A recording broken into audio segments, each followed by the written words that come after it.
share screens? Yeah, okay, good. Would everyone mute, please?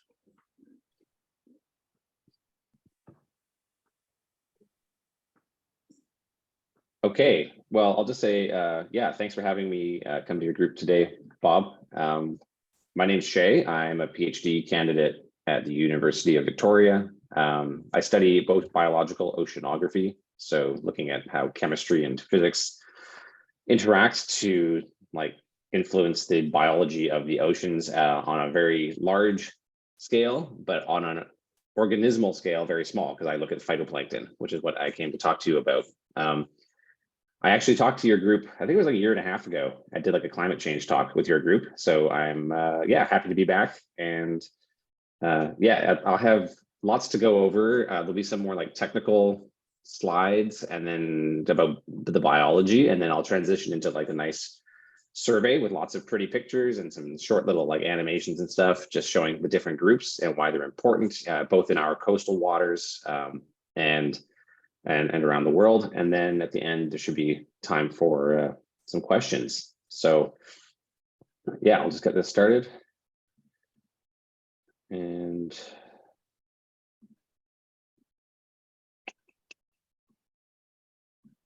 okay, can you all see that shared screen?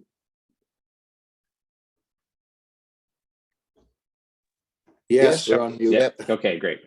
Awesome. Okay, I'm just gonna proceed. Okay, great. Yeah, sorry to introduce myself. So yeah, I'll talk to you today about some of the key players in marine ecosystems. All right, so this is a picture of the kind of like the Northeast Pacific Ocean. And it's a map showing the ocean as the blue and green colors, where green shows lots of chlorophyll. And this is really just to answer the question of like, what is supporting the largest food webs in the world? And the answer is single-celled planktonic photosynthesizers. We call them autotrophs because they make their own food from sunlight.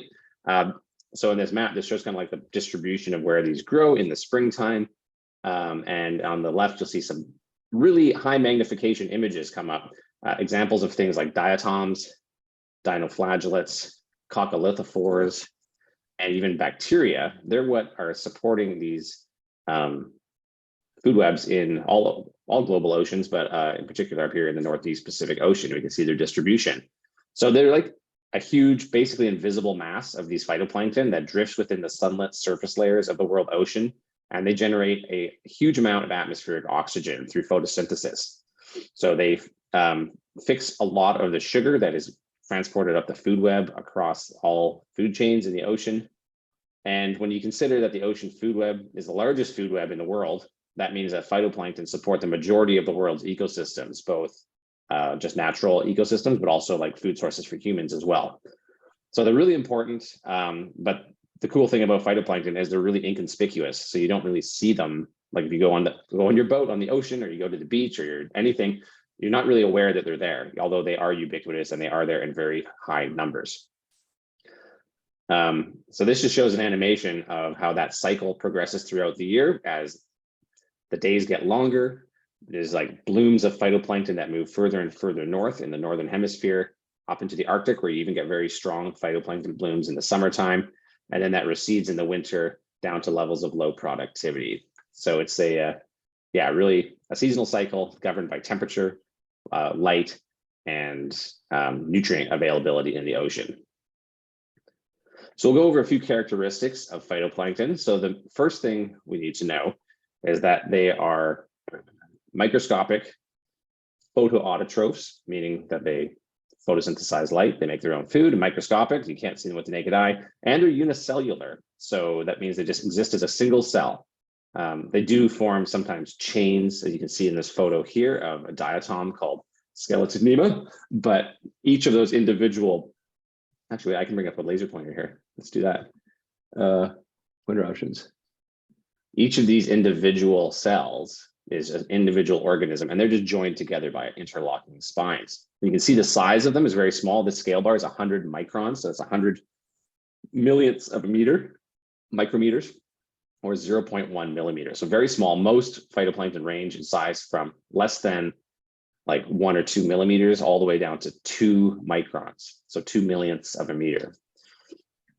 So very small in size in general.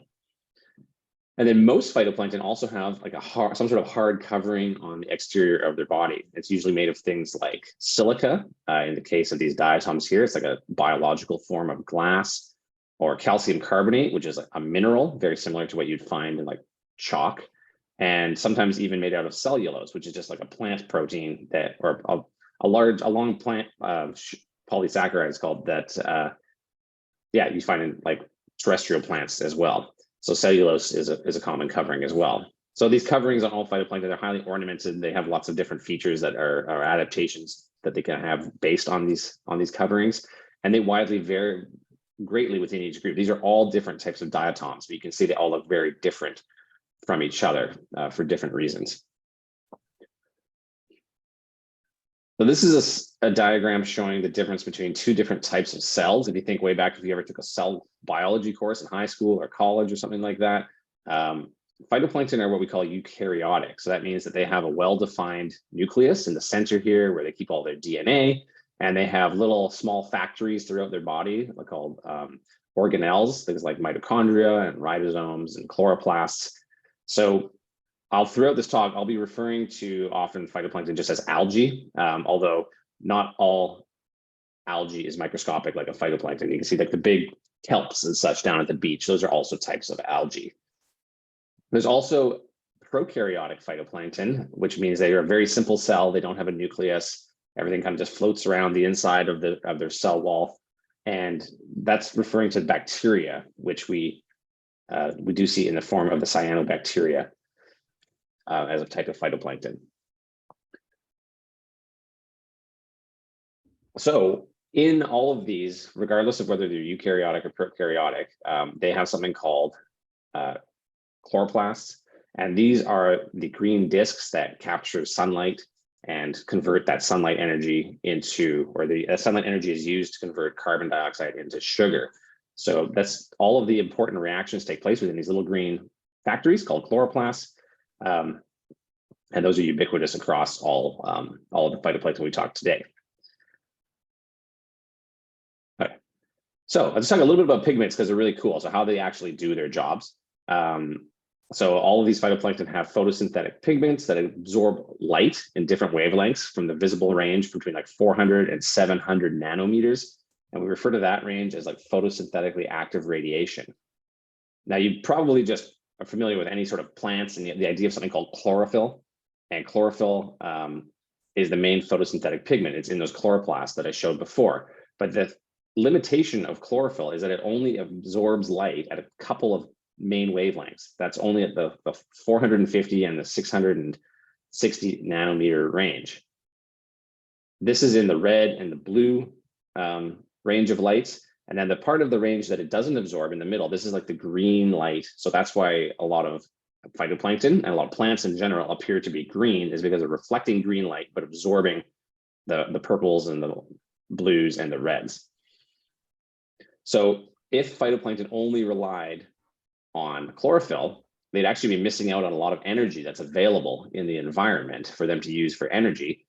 So what they actually have is, in addition to that, they have a whole bunch of other pigments called accessory pigments. They can use different wavelengths of light, and these vary depending on where they live and what different species are, how deep they are in the ocean. And it's a really cool adaptation that phytoplankton have to be able to take advantage of all of the resources that are available to them. And then depending on which pigments they have, it also changes their color. So like the chlorophyll A, the plankton appeared to be green, but if you have something that absorbs the green light, but reflects kind of like your reddish colors, you might end up with a red or brownish looking phytoplankton. So this is the last little bit of chemistry, technical stuff that we'll talk about, but I mentioned before that they're photoautotrophs. So that means that they combine energy from sunlight with water and carbon dioxide to produce organic material, which is basically sugars, which can then be later used for various parts of their metabolism. So the equation, again here, just sunlight and carbon dioxide and water becomes sugar and oxygen. So these are a really important food source in the ocean, of course, turning carbon into usable energy. And they're an important sink for carbon dioxide in the ocean as well. So that's our background kind of on the biology, the physiology of plankton, but what is their role in the world's oceans? So first and most importantly, they are the base of basically all marine food webs. except for some like really deep sea hydrothermal vent ecosystems. But yeah, they're the base of all the main food webs. They're the primary producers, so they're the ones fixing the carbon and producing sugar. And then they are able to transfer that energy up the food web, which makes them important for things like commercial fisheries and higher trophic levels, things like fish, marine mammals, seabirds. Shea, how long does an individual organism live? Oh, that's a great question. They can live anywhere from the range. In the case of like a cyanobacteria, they only live for like a few days. They grow and they die very quickly. It's not because they're naturally dying, but they're actually being predated upon, or they're being attacked by a virus in the ocean, which is a whole like microbial biology is very fast turnover. So the cyanobacteria turn over very quickly. In the case of the larger phytoplankton, if they did not get predated, which again, most of these things, they grow, but they're constantly being eaten by other organisms. If they didn't, they can live anywhere from a couple of weeks to even several months. If even they may not be growing continuously, but they'll just like float along and do some photosynthesis. And if they don't sink out of the euphotic zone down to the deep ocean, then they're very happy to hang out. But by and large, they get eaten very quickly, so they don't stick around that long. They're just constantly reproducing and growing. So some other big picture reasons about why phytoplankton are important is because they have a big impact on atmospheric oxygen concentrations. So a lot of the oxygen that we breathe comes from phytoplankton in the ocean. On geological timescales, the evolution of photosynthetic planktonic organisms actually led to the accumulation of oxygen in the Earth's atmosphere. And right now, about half of the oxygen produced is a byproduct of phytoplankton photosynthesis. So every breath you take, or every second breath that you take, you can owe that oxygen to our oceans. In terms of climate, the photosynthesis by marine phytoplankton produces about 45 gigatons. So that's 45 billion tons of organic carbon per year. So that's a fairly large number. And a lot of that gets exported to the deep ocean in a continuous kind of like rain of dead and dying particles from plankton, as well as the excrement and wastes from other organisms that eat them. So that's a continuous flow of carbon to the deep sea. So there could be global consequences of phytoplankton productivity on the climate. And then also on geological timescales, most of the oil and natural gas deposits that humans use actually, despite what people say always about this, like burning dinosaurs, most of the fossil fuels that we use are not dinosaurs. They're actually marine deposits of phytoplankton from tens to hundreds of millions of years ago. That was deposited and buried on the seafloor. So those are some of the big ways that phytoplankton are important. Now, taxonomically, there's more than a dozen classes of phytoplankton. Currently, there's between 4,000 to 5,000 species that have been identified. That is almost certainly an underestimate because the recent genetic work has suggested that many of the species that we say look exactly the same and they live in similar areas, but they might actually be distinct species when we analyze the genetic material in them. So a lot of our taxonomy is probably a big underestimate of the actual taxonomy. This here is a diagram just showing the 4 main groups that we're going to briefly talk about. So we've got us down here, just for reference, animals. So humans, we're in this little branch of the tree of life down here, right next to we branched off near some of the mushrooms as well. But then we've got cyanobacteria.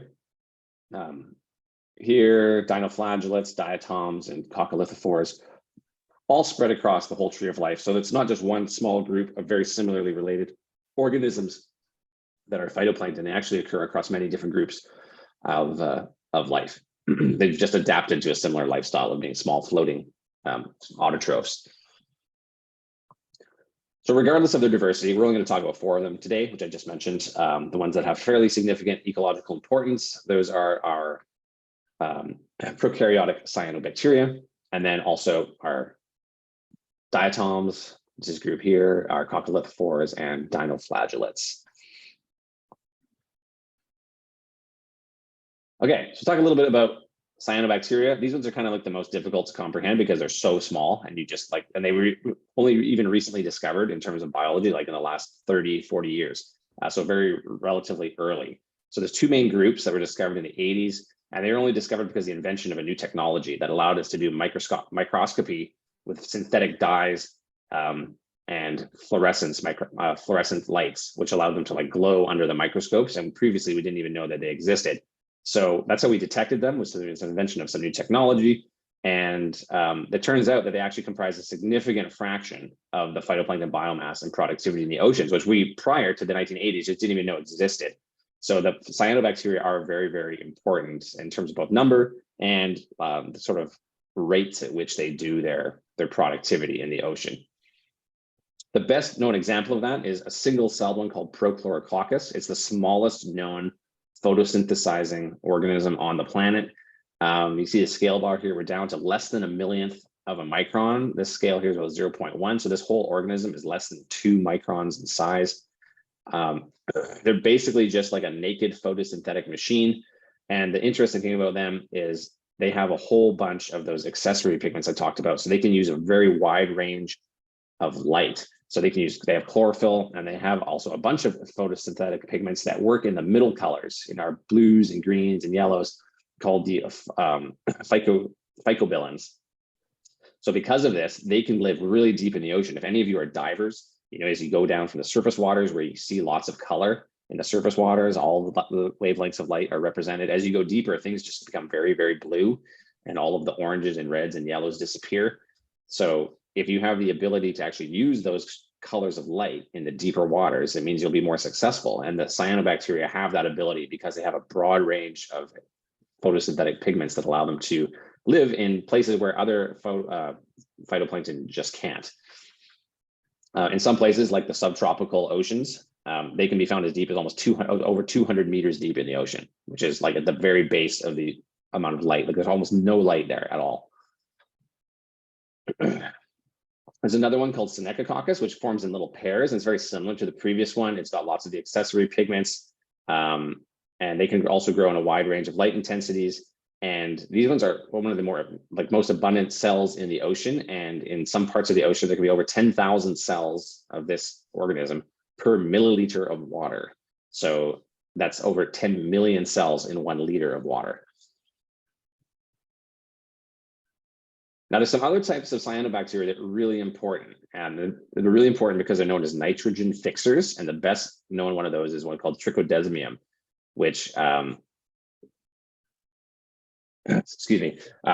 which is where you take nitrogen gas in the atmosphere and you turn it into an organic form that is available for other organisms to use. That's similar on terrestrial ecology, about things like alders and legumes are an important way to get nitrogen into your soil because they fix nitrogen gas from the atmosphere into the soil. Well, similarly in the ocean, nitrogen is a really important nutrient, but the gas N2 in the atmosphere is not available to most organisms, most of these planktonic organisms. So there needs to be some organisms that do nitrogen fixing, and that is these cyanobacteria. They live in long filaments all stuck together, so they look much bigger than the individual cyanobacteria, and they float up near the surface of the ocean because they have lots of gas-filled little bubbles inside their cell bodies, and that keeps them close to the surface where they can get access to the mixing of the atmospheric gases with the surface ocean. They're typically only found in tropical and subtropical oceans, and they form massive blooms when water temperatures are over 25 degrees Celsius. So they definitely don't occur around here with that sort of temperature, but you can see them all the way up into space. This is examples of satellites in the coral, a satellite image in the Coral Sea showing a bloom of these Trichodesmium from space. And then on the ground, this is what it looks like, just like wide kind of surface, flat, like tendrils all through the surface waters. Okay, so let's talk about diatoms. That's enough about cyanobacteria. The most productive organisms, other than the cyanobacteria, are the diatoms. They're my favorite organism. They're actually the organism that I do all of my research on. They have a silicon dioxide shell, which is basically made out of silicon dioxide or glass, but it's biologically made. They occur as single cells, but they can form long chains as well. They can even be seen by the naked eye. The range can go from the very small size, like 2 microns, all the way up to 2 millimeters. So actually the size like a grain of sand, and the chains can be even longer than that. All diatoms are divided into 2 different groups. We have the centric diatoms over here, which are radially symmetric, and so they're just like a circle, and they are most commonly found within the water column, so floating around in the surface layers of the ocean. The other group is the pinnate diatoms, which are, instead of being symmetrical in a circle, they're what we call bilaterally symmetric. So you have to draw a line through the middle, and they are like a mirror image on either side. And those are most commonly found in sediments or sticking to sea ice in the Arctic. So they like to be attached to something. So shown here is the biological clock face, going back to the formation of the Earth. We're currently here, basically, like right at the present time, and the formation of the Earth was midnight the previous day. But diatoms evolved relatively recently in terms of geological timescales, actually in the age of dinosaurs. So right here, the cyanobacteria that I talked about just a couple slides ago, they evolved back here, like 3 billion years ago. So diatoms have only been around for just like, 30 minutes in terms of geological time for that. But once they evolved, they became truly dominant, completely took over the oceans as far as phytoplankton went. And they've been super successful ever since. They have had big impacts on the proportion of free oxygen in the Earth's atmosphere, and also just in terms of being able to support food webs, because they're very nutritious and very large relative to some other species of phytoplankton. So they've been had a big impact on our global, our marine ecosystems. So there are thousands of species of diatoms that are known to exist, but we're not going to talk about them all. We're just going to talk about a couple more features of the diatoms. So this is what they look like really up close on the side of their shell. They come in a variety of shapes and sizes like we saw before, but they basically, all of them, whether they are centric or bilateral, they all have two shells, an upper one and a lower one, that fit together, kind of like a little petri dish. And the top part's called like an epitheca and the bottom is a hypotheca, but they're like a little glass pillbox, a little petri dish.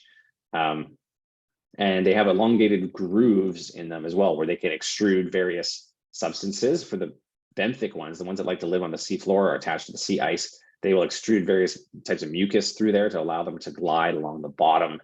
And the ones that float around in the water column, the centric ones, they will extrude substances from there as well that allow them to float better, or to just be like a little bit sticky as well. So these are some scanning electron micrographs of individual centric diatoms. It's getting really up close and detailed. You can see all of the pores in them.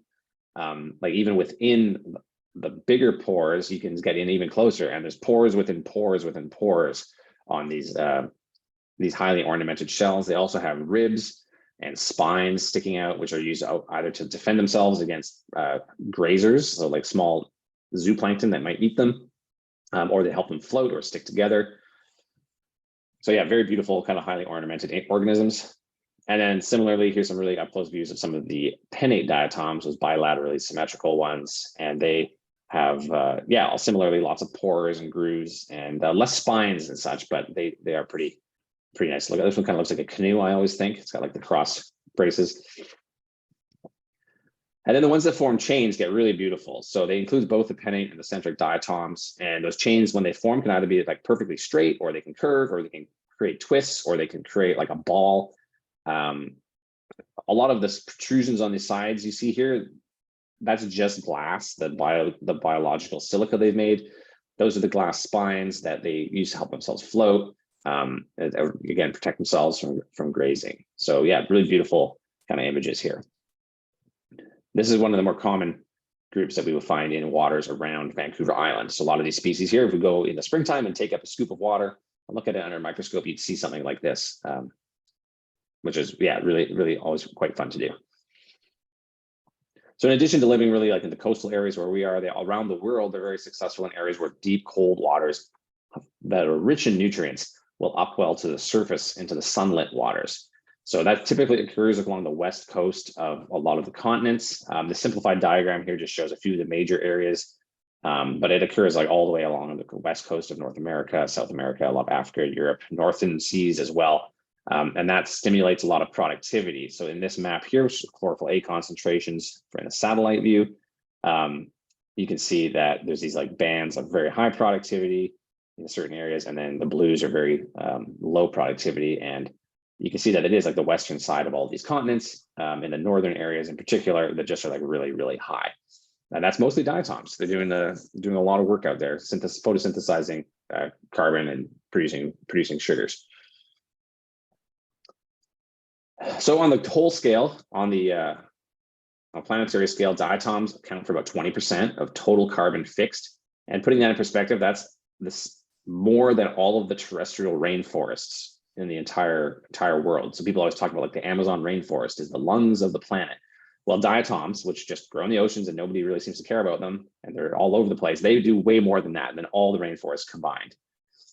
So due to this abundance, there's so many of them, they form like a key food source for herbivorous zooplankton. And then they are really the end of one of the classic marine food chains, where after being consumed by the herbivorous zooplankton, they're then consumed by larval fish, which then are fed on by larger things like salmon, tuna, and other larger predators, working there all the way up to marine mammals and even us. Now, it's not all good. Diatoms are diverse. They have lots of different ecological roles, but some of them do things like produce toxins. And one example from around our parts off Vancouver Island is commonly found in our waters is an organism, a diatom called Pseudonychia, and it produces a toxin called domoic acid, which is responsible for paralytic shellfish poisoning. So we occasionally do get these there's often lots of small blooms, but sometimes we get really big blooms off the west coast of Vancouver Island. And those have been reported throughout the years. This was one in 2004, where this is just the view of all the phytoplankton in the surface. But then actually when people went out there and actually looked at what was in the water, it was the Pseudonychia, it was producing the toxins. An example of how that can impact things is something I'll just kind of show you here from the summer of 2015, when there was a very widespread toxic phytoplankton bloom, the Pseudonychia species, all up and down the west coast, from kind of like the southern part of Alaska all the way down to Southern California. Now, these figures here show water samples in this plot over here, where the concentration of the toxin gets higher with the bigger circles and the brighter colors. So red is very high. And then also just the abundance of this organism, the Pseudonychia. Again, the circles getting bigger and brighter colors being higher concentrations. So we see that generally wherever there was lots of, the Pseudonychia, there was lots of the toxin. Some of the higher, like more northern groups, they were Pseudonychia, but they were different species. Like this is Pseudonychia cuspidata, and those ones are not toxic. So when you compare over here, there was like less toxin in the water. But down south in California and Oregon in particular, it was the Pseudonychia australis, which is highly toxic and caused lots of problems. What those kind of look like is that it had a huge impact when this summer 2015, when these massive blooms were occurring, which caused shutdown of shellfish fisheries, and especially things like Dungeness crabs, which are very important. Hundreds of millions of dollars lost that summer due to these closures, as well as lots of poisonings and strandings of larger mammals such as sea lions and seals. There's even large things like gray whales and humpback whales that were impacted by these toxins being taken up by the smaller animals, the smaller part of the food web, and then being eaten by the larger whales, sea lions, dolphins. They actually get poisoned as well. So that was a really widespread poisoning event up and down the coast in 2015. So yeah, you can have, they're very important diatoms are, but they're also not, sometimes they produce toxic blooms. So I mentioned before, if you go in the springtime and you just like scoop up some water and look at it under the microscope, what would you see? Well, this is an example just out from the Strait of Georgia. This is what you see. So you've got a whole mixture of different species here. You've got chain forming diatoms, you've got circular or the centric ones, and lots of different sizes and shapes, the penne ones joining together in different styles as well. So as we see in the spring, when you zoom in on them, you can see the individual spines holding them together. You can see the chloroplast, the kind of brown-green color inside of them. It's pretty great to see. One of my favorite ones, most beautiful here, is a Thalassioscirus species. It kind of looks like diamonds in a necklace. It's just absolutely beautiful.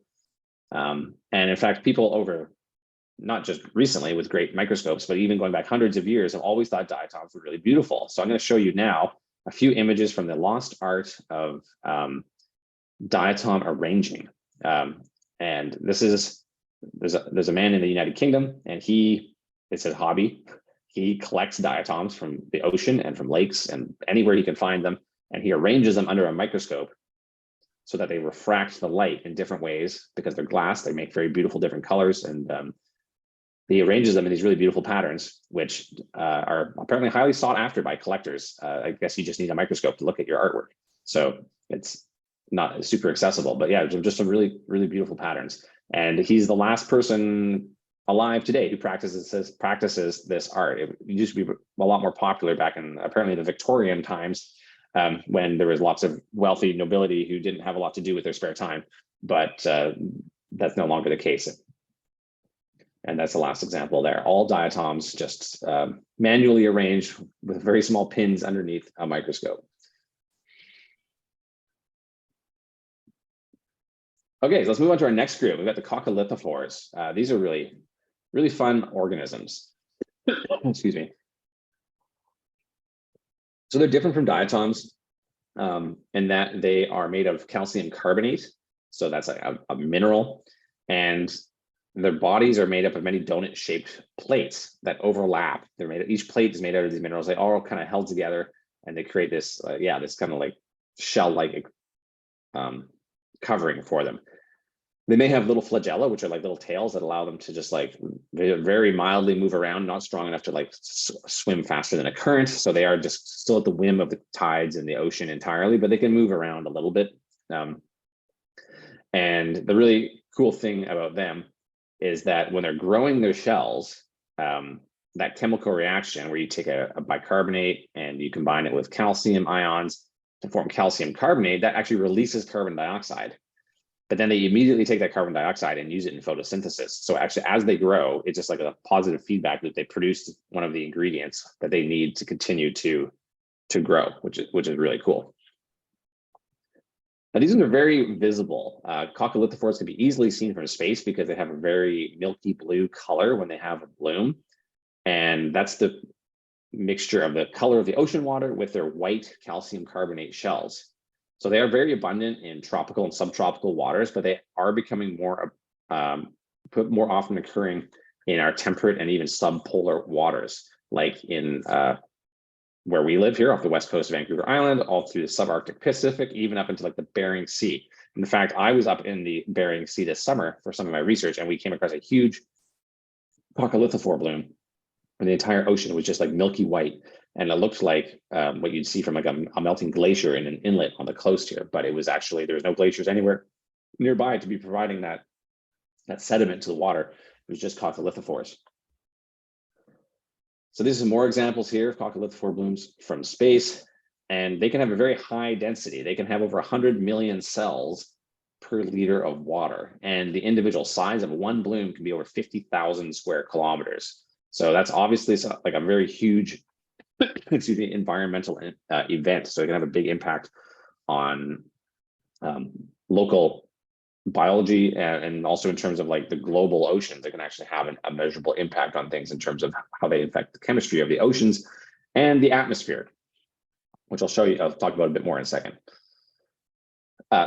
This is just a really interesting image that contrasts the difference between a diatom bloom and a Cocalithophore bloom. So diatoms like really nutrient-rich water. So they'll often start off in the springtime when you start to get lots of nice light. You'll start getting like diatom blooms first. So you see this really nice diatom bloom here, the brownish green phytoplankton over here. But then as they use up the nutrients in the water, they become less, they don't like it as much, so they start to die off. But then another type of phytoplankton, the Cocalithophores, they actually do fine with the lesser nutrients. So then those blooms will start to pick up and take over from where the diatoms were. So you can see the two blooms actually happening here where the diatoms started earlier, and then trailing behind them, the Cocalithophores are taking advantage of the different water conditions. So that you could say over here, the water is nutrient rich, and over here, the water is nutrient poor. And then just an example off the west coast of Vancouver Island here is Vancouver Island, of course, and then we got this really milky blue Cocalithophore bloom up, mostly offshore, but even coming up into a bunch of the inlets on the western part of Vancouver Island. So that's just, a phenomenon that we actually hear. I read about it almost every summer. Somebody, sees a Cocalithophore bloom somewhere along our coast now in our coastal waters. But you can compare these colors here to up in these inlets. Like here's Night Inlet right here. And it has a similar color, but that's all just like glacial till, the sediment coming down from the rivers, from the melting glacier in the summertime, the snowpack melting, that gives that color to those waters. whereas this is actually a biological phenomenon. A really interesting thing about coccolithophores is that they can impact global climate. And they do that through the production of a substance called dimethyl sulfide. Just during their physiology, as they live, they produce this as a byproduct. But what it does actually is it is released up into the atmosphere from the water, and you can actually smell it if you're at sea in a coccolithophore bloom. Things just smell a bit different. And there's a lot of scientists who just are taking air measurements as they go, and they use that as a way to track the production of these coccolithophores through the DMS concentrations.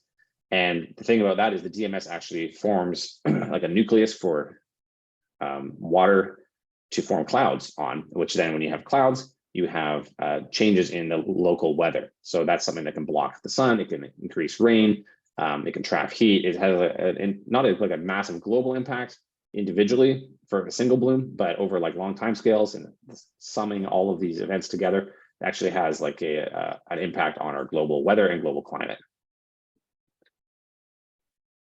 Another way that coccolithophores are really interesting is that they've been around for a very long time, and they form through their productivity massive deposits on the sea floor because they're made of calcium carbonate, a mineral. They actually sink quite quickly in the ocean after they die, or just with time, they will just sink down and then they'll die in the deeper waters.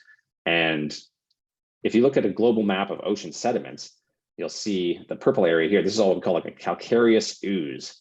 And this mirrors areas where there's high productivity of coccolithophores.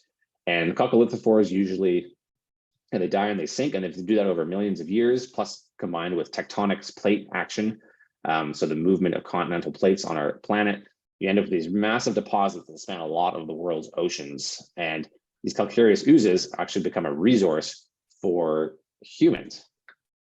Diatoms also do this. You get diatomaceous oozes as well, silicious oozes we call them, but they're more restricted to certain areas.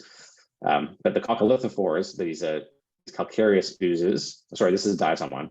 I've got my slides out of order. This is what a silicious ooze looks like from diatoms, just up close. There's a whole bunch of broken up diatoms. And it just is all just like pure glass. It's like glass dust that's been compacted together. But the coccolithophores, if we actually look at some of the big deposits from the seafloor, they've been uplifted onto the coast through tectonic action. And then we see it as chalk on land, or limestone if it's been like metamorphosed through pressure and heat during its time in the bottom of the ocean. So some examples of those are like the chalk cliffs on the Isle of Wight in England, and they're mostly coccolithophores. Some other things like radiolarians and foraminifers in there, but a lot of it is just coccolithophores. And then also the cliffs of Dover in England, this is all just chalk, and it's all coccolithophores, these massive deposits around different parts of the world. Okay, so kind of a concerning thing with coccolithophores is that they're made of calcium carbonate, and calcium carbonate is a mineral that is very susceptible to acid. It's actually, if you're like a geologist, one of the ways you know if a mineral has calcium carbonate in it, so you put some acid on it, it bubbles and fizzes. So an effect of human activity on our planet, increasing carbon dioxide concentrations, is that the ocean pH is decreasing because carbon dioxide is being mixed in with the seawater, increasing the concentration of CO2 in the oceans, and that makes the pH go down, so it becomes more acidic. And unfortunately, for coccolithophores, it means that their shells actually are in some parts of the world where you get a high pH or low pH waters, high acidity waters. Their shells are being kind of like deteriorated a little bit by this process right now. And in some experiments where we like accelerate the process to where we see what the concentration of CO2 will be in like 100 years, if humans don't change how they're doing things, then we see like really severe degradation of the shells of the coccolithophores, even to the point where the organism itself just falls apart. So this isn't a figure from a paper. And this was done over 20 years ago, actually. It's not even like super new research. This is something that's been fairly well understood for a long time, is that under normal conditions, you get a nice, healthy, intact looking coccolithophore. But then under acidic conditions, you can really see that things are not quite so good. Everything's like slightly degraded. And in some cases, even like when the plates are pulled and falling apart, you see they're like highly fragmented, and the ornamental patterns are different, which will affect how they function physiologically. And even they just start falling apart as organisms. There's whole plates missing from some of these organisms. So coccolithophores may have trouble in the future if the ocean pHs do reach those levels where these experiments were done. Okay, and on to our last group. We have time for that, and it is a group that a lot of people really love because they're really interesting little creatures, and they are phytoplankton, but they have some amazing abilities compared to the other phytoplankton we talked about. So the dinoflagellates are, a really cool group. So there's the second most diverse group of phytoplankton. They're single-celled, they are unicellular, just like the other ones. They do have little flagella for motion. So I think you should be able to see here that these little video, these ones like swimming around. They just use their little whip-like tails to swim. That's why they're called a dinoflagellate, is because they have two flagella, or they can have two flagella. And they're made of cellulose. So these ones I talked about, they're made out of the plant material instead of like a hard glass or calcium carbonate shell. So many dinoflagellates have a groove around their body called a theca, and that's where one of their flagella lies. And then there's some of them that don't have that so much, and they don't have nearly as much like armored ornamentation either. So these are the two main groups. You get the ones with like the strong groove and ornamentation, and ones that are a little more smooth and without the grooves. They both have the flagella. They will both swim around, and they have a variety of different ecological roles. One of the least well-known roles, I mean, they're very well-known, but people don't understand it as dinoflagellates, is that they are actually a really important component of coral reefs. So reef-forming corals, a coral is a organism kind of like a sea anemone, very small. They form a calcium carbonate shell, but they can't do any real photosynthesizing on their own. Instead, they have a symbiosis with a dinoflagellate, which is called a zooxanthellae. So that's the combination of the photosynthesis from the dinoflagellate, but then the coral itself provides a place for it to live. So this picture here shows like a healthy coral reef with a lot of color, and other organisms are everything's good in this coral reef because the dinoflagellates are inhabiting the coral and doing the photosynthesizing, providing food. But, and you've definitely heard about this, is that coral bleaching is something when you get very high temperatures or high pollution in waters, and that's where you get still coral. This is still a coral animal. They, these little animals making their homes here, but the dinoflagellates have left their symbiotic relationship. They actually just leave the body of the coral and just float away in the ocean when it gets too hot or there's too much pollution. And then once they leave, the coral is super vulnerable because it no longer has a way to feed itself. So then eventually, if that bleaching period lasts too long and the dinoflagellates don't come back, that's when you end up with them actually dying. So some reefs do not recover from like a heat wave or a pollution event, and they actually end up not recovering because their symbiosis does not return in time for them to recover. Events like this are becoming more common, like ocean warming, as well as ocean acidification and pollution in coastal areas in tropical countries. Now, a really interesting thing about dinoflagellates is that they are autotrophic, a lot of them, but some of them can do other forms of nutrition. So some of them can be an autotroph, so use sunlight and carbon to make food. But in addition to that, they can also be like a predator, and they can, or a herbivore at the very least, graze other phytoplankton. So we call those a mixotroph, where they can both use sunlight or they can eat other organisms and eat them. And then there's some that are obligate heterotrophs. That's where they have to eat other organisms in order to survive. So dinoflagellates are really interesting in that their whole group encompasses these three nutritional modes. And that probably brings up a question for some of you is, are they plants or are they animals? But honestly, they're neither. We don't have to classify them that way. They're just dinoflagellates. And this is how they make their living. They have characteristics of both plants and animals. So here's some examples of them from a harbor in Halifax. Just again, a beautiful ornamentation. There's over 2,000 species that are known. These are quite large compared to the other phytoplankton we've looked at. You see the scale bars on here, like up to 50 microns, 20 microns. So some of these organisms are like, a quarter of a millimeter in size. So relatively large. They're more common in warm waters. They're a little bit less productive than diatoms, so they're not as important in terms of like fixing carbon and producing oxygen. One really other interesting adaptation of them is that they can, if conditions are bad for dinoflagellates, like there's not enough nutrients, there's not enough light, they can form a cyst and just sink down to like the bottom of the ocean. and then just wait for conditions to get better or to float around in the water column. So this is an example here is a cyst where it's no longer like active. It just can last for years, decades, waiting for conditions to be better for them. Now, looking at some of the heterotrophic ones that eat other organisms, this is Protoperidinium, and it has like a long sticky veil that it uses to consume its prey. And some studies have shown that this sticky veil can consume prey up to 10 times its own size. So that's like the equivalent of myself eating a 60-foot tall, a 60-foot long burrito or Subway sandwich, like a massive amount of food.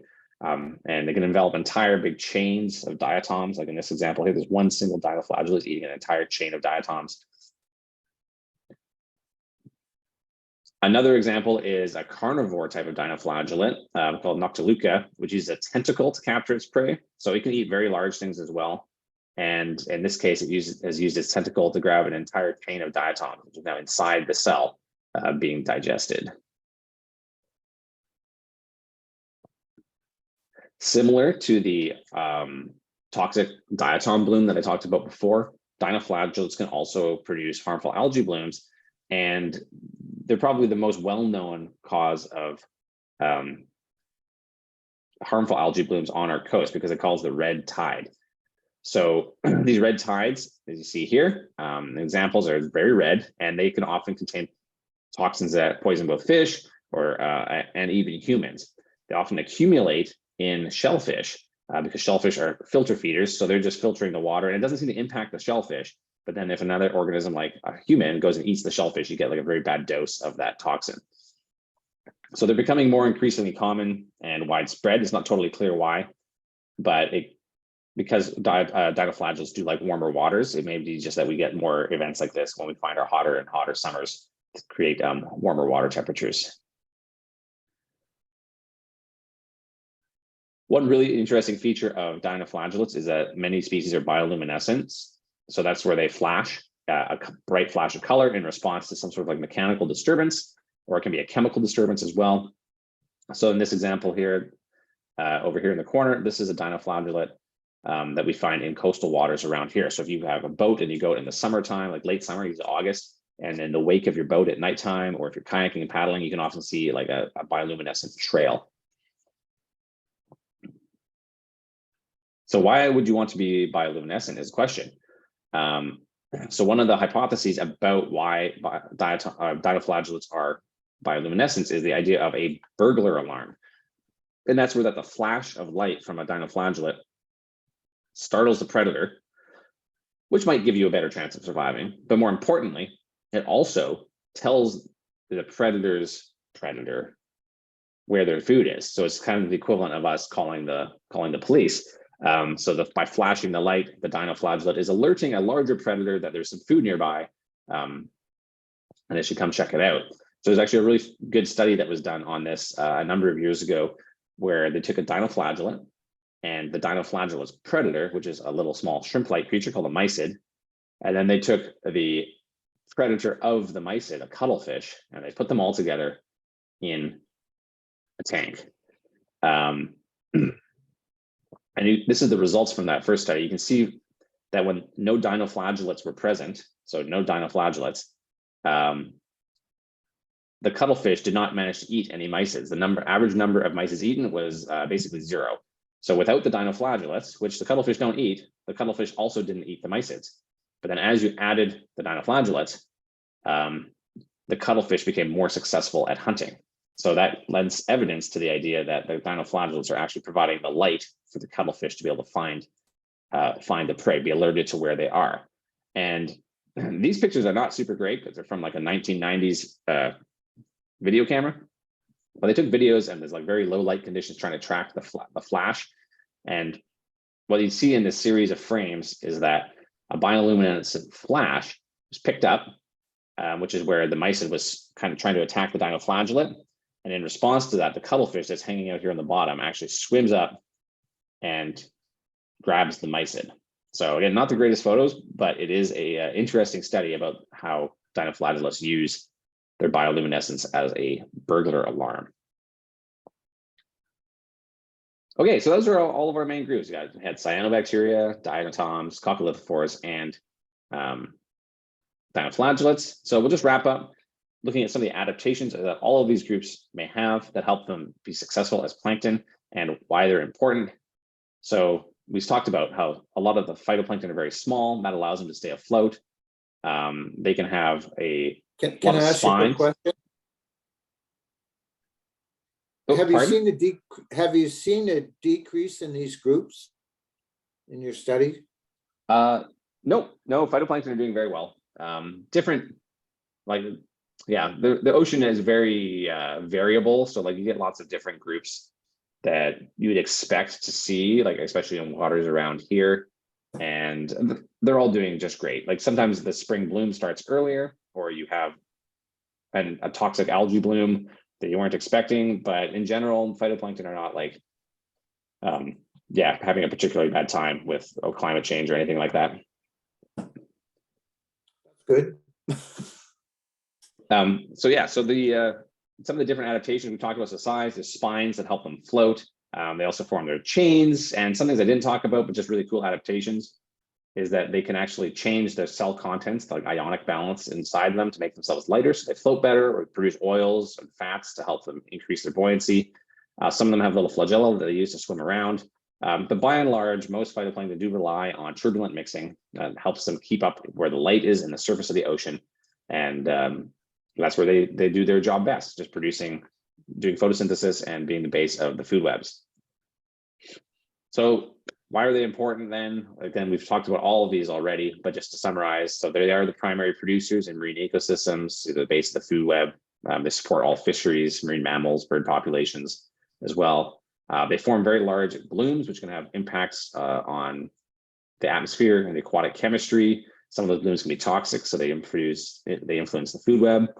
They produce a lot of the oxygen that we breathe. They draw down CO2 out of the atmosphere and export it to the deep ocean, and they can even form clouds, which is super cool.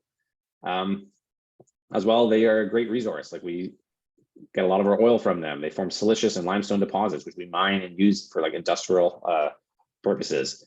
And then overall, they also have that major impact on global climate by impacting the flow of carbon through our like major cycles of our planet. So yeah, those are phytoplankton, why they're so cool, and some of the great groups. Just end on a quick little comic here, showing some sad phytoplankton who they never get any credit. In elementary school, they never talk about phytoplankton being important. They always talk about the trees. So I always like that. But yeah, thanks for your attention. I just like to acknowledge the people I work with and people I do my research with. I didn't talk about any of my research on this talk, but yeah, if you've got any questions, I'm happy to. I think we've got like 10 minutes to do that. Shane, maybe I'll There you kick it off. How do I stop sharing? Your porridge timer is done. Our particular interest has been in freshwater algae blooms and HABs, particularly at Elk Beaver Lake, where there's Oh yeah, oxygenation system going in. I guess I've got two questions. One, is anybody doing work with you and Dr. Varela on freshwater algae locally? And the second one is, how would putting extra oxygen in a phosphorus-oriented lake reduce algae blooms over time? So there's the two questions. Anybody doing fresh water up there that you're aware of? And then putting oxygen in lakes. yeah. So we don't do any freshwater work. We're purely ocean, like marine, in terms of our focus. There aren't, to my knowledge, any like research groups that focus exclusively on freshwater algae. I know there's some groups that do they do study lakes and various, you know, they look at a lot of fish in freshwater lakes, so they might do a bit of overlapping research into their into the freshwater algae, but that's not like the pure focus for them. As far as the oxygenation goes, so my understanding, I don't know anything about algae control on lakes really, but I thought that in my understanding, adding the oxygen is to provide, because like when you get a lot of algae blooms happening in lakes and urban areas, that's because of like nutrient runoff from the roads and development. So in the summertime, they have lots of nutrients. They have lots of sunlight. So they bloom and they use up, so they're producing lots of oxygen, which is really great. But then you have so much biomass that when those phytoplankton die and they start being decomposed, the bacteria that do the decomposition, they use oxygen. So they use up all the oxygen in the water. And then that's how you end up with like a dead zone, like a place where there's no oxygen, and then fish cannot survive. So that's where adding oxygen would then just like, counteract that effect. Now, I've actually seen this at Swan Lake as well, is a bubbling system that was put in to prevent the algae bloom. And I don't actually know how, if it's just like the mixture. I think maybe the bubbling is just like it's increasing the mixing, so that instead of the phytoplankton being able to hang out at the surface where they get lots of sunlight, they get mixed down deeper where there's less light, so that prevents them from growing as well. But I don't know if the oxygen itself would fully would inhibit them in any way. So it might just be more about the physical characteristics of the water that being changed, as well as trying to provide oxygen for organisms that cannot get it anymore because of that decomposition that happens later in the season. Thank you. I have a question about phytoplankton. So how do these things reproduce? Do they mate, or are they asexual, or how does that?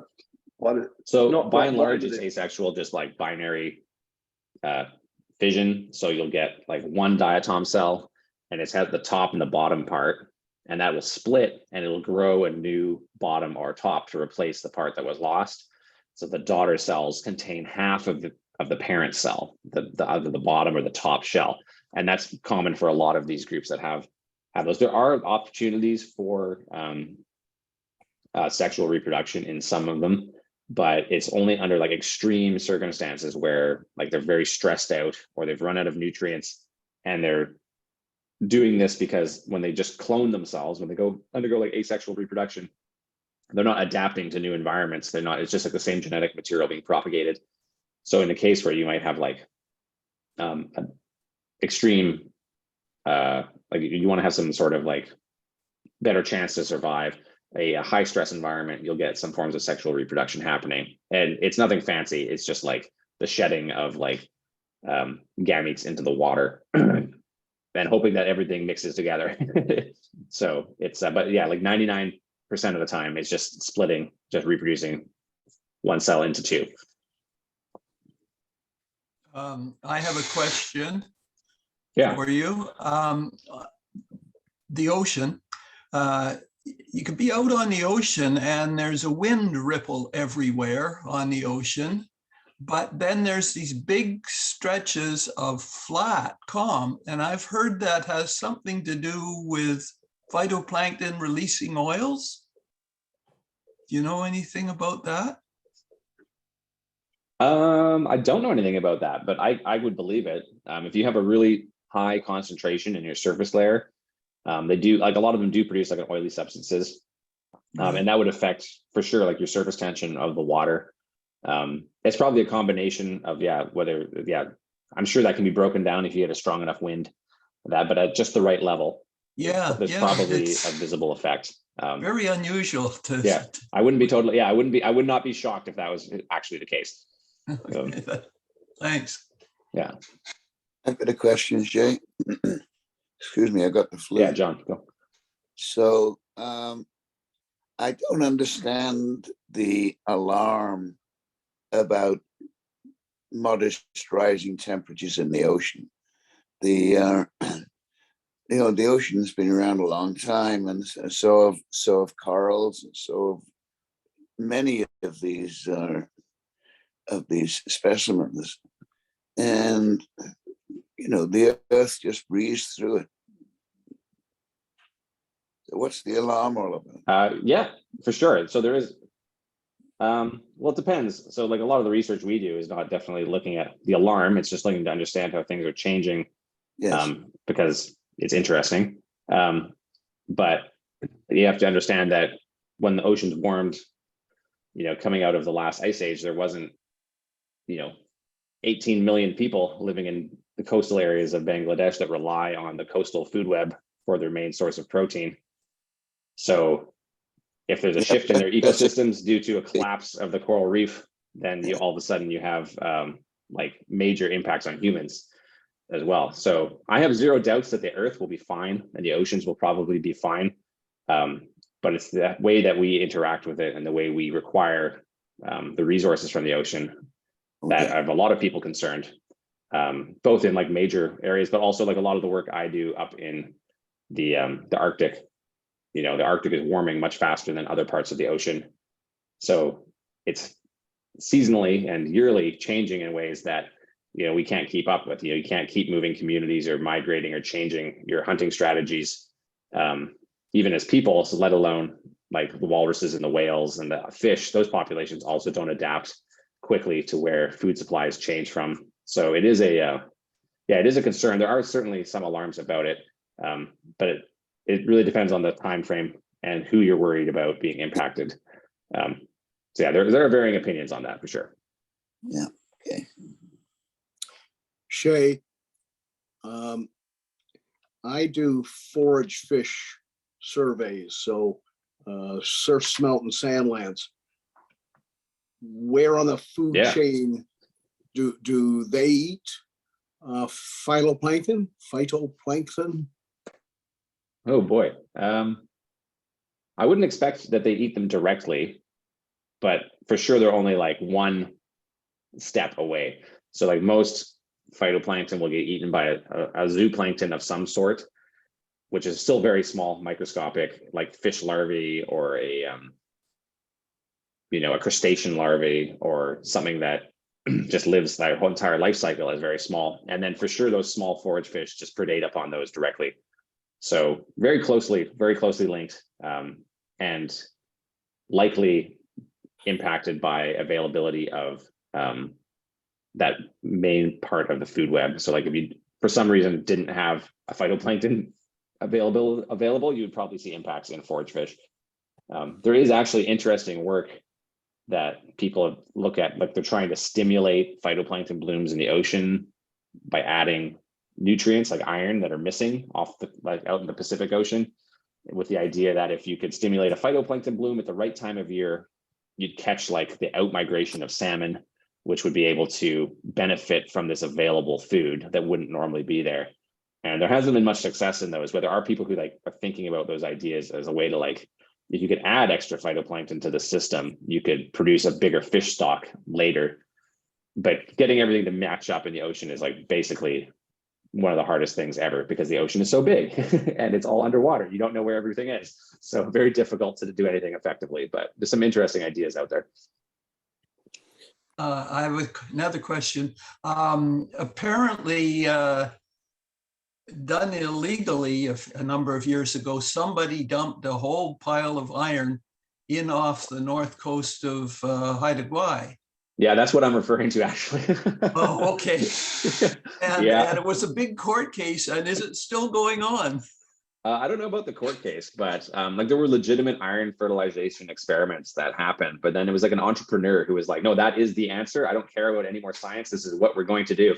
And you can't just go dump like lots of, you just can't go do that sort of thing.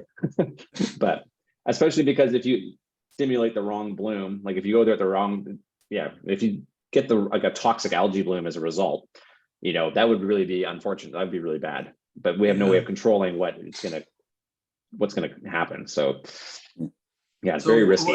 What would be the legality? Would they be charged under some kind of pollution act?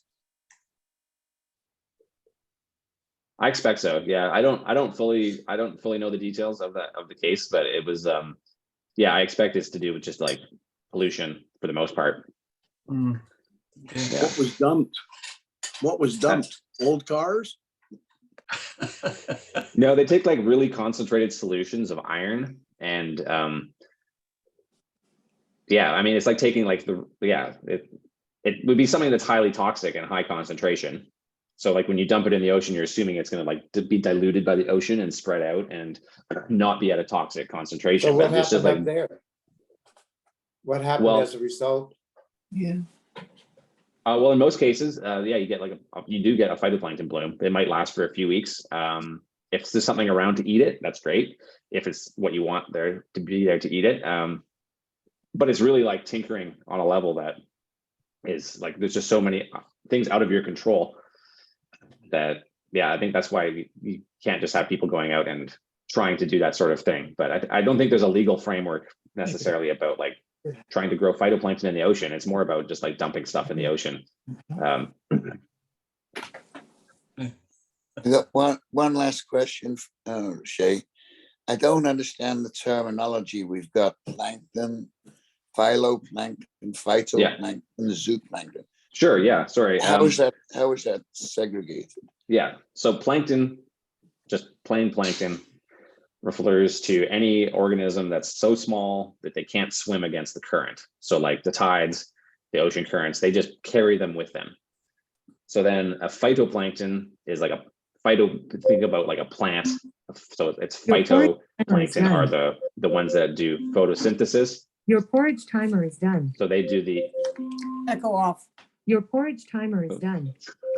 The porridge timer is done. I think Wendy's cooking something. Sorry. That's okay. So yeah, so the phytoplankton are the plant-like ones that do photosynthesis, and they are carried along. The zooplankton are the animals. So these are like really small fish, really small crustaceans.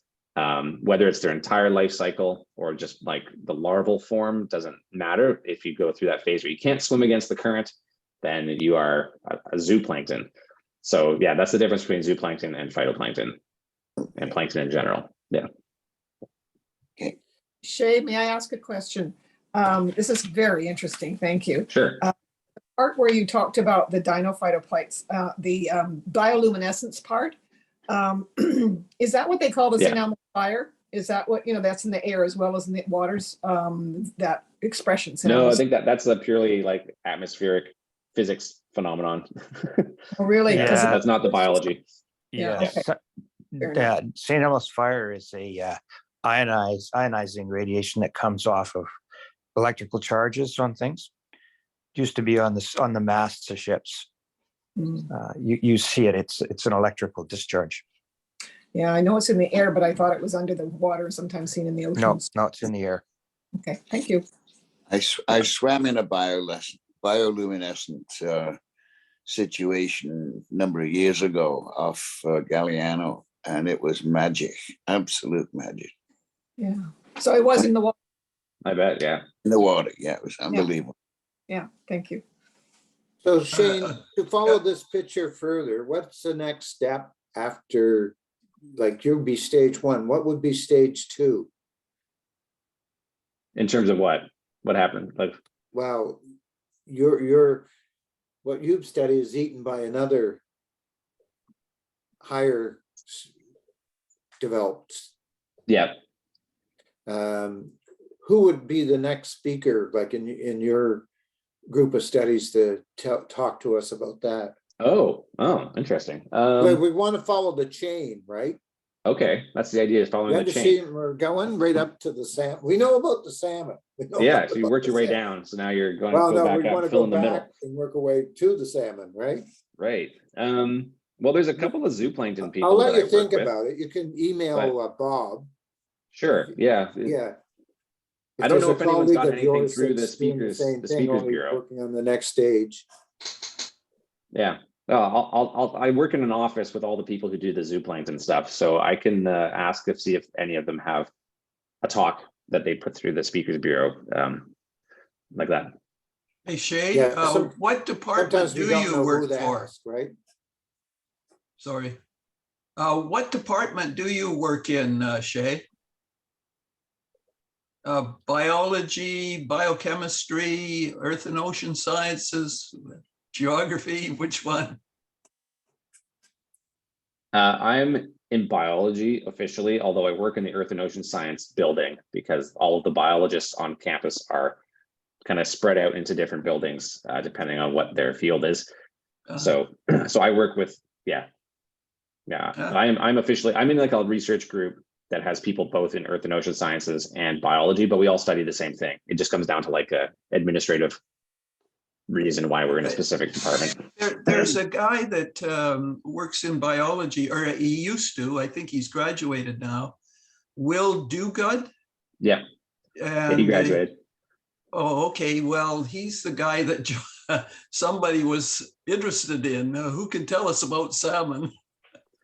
Yeah, there's a bunch of people in the it's called the Wanis lab. They do all like fish stuff. Francis Wanis is a fish biologist at UVic, and he has a bunch of people who do salmon research. Okay. And Will was in that group. So, but yeah, the zooplankton is usually with like John Dower is a professor at the university, and he does zooplankton stuff. And he's got 3 or 4 grad students right now. So yeah, understanding that is important to us. Yeah, we want to understand the system. And I mean, if you follow the chain, you're at the bottom. So the next level, and is there another level after that before the forest fish eat them? Yeah. Yeah. That's. We want to understand that. Well, thank you very much sure. for your presentation. Thank you. No, thank you very much. Yeah. Excellent. Great. Well, thanks for having me. And good luck with all the called the snow out meeting there. on Zoom because I predicted, all that snow. Actually it was. Yeah, no, that's fine. That's great. Yeah, I would have been trying to take the bus down to Esquimalt this morning, and everything was shut down. So that was good. Yeah.